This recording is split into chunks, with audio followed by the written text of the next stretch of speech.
বিসমিল্লাহির রহমানির রহিম।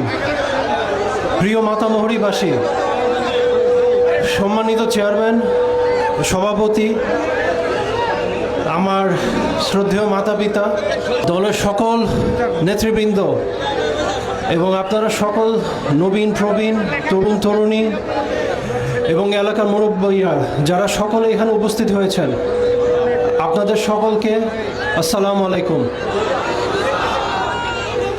আমি আপনাদের বেশি সময় নিতে চাই না, কিন্তু আমি একটা জিনিস বলতে চাই, সেটা হচ্ছে আমার আপনাদের প্রতি কৃতজ্ঞতা।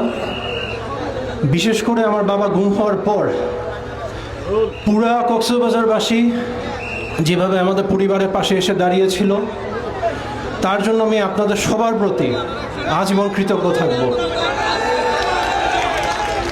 আসন্ন জাতীয় নির্বাচনে ধানের শীষের পক্ষে ভোট দিয়ে আপনাদের পাশে দাঁড়ানোর সুযোগ করে দিন, আপনাদের পক্ষে কাজ করার সুযোগ করে দিন।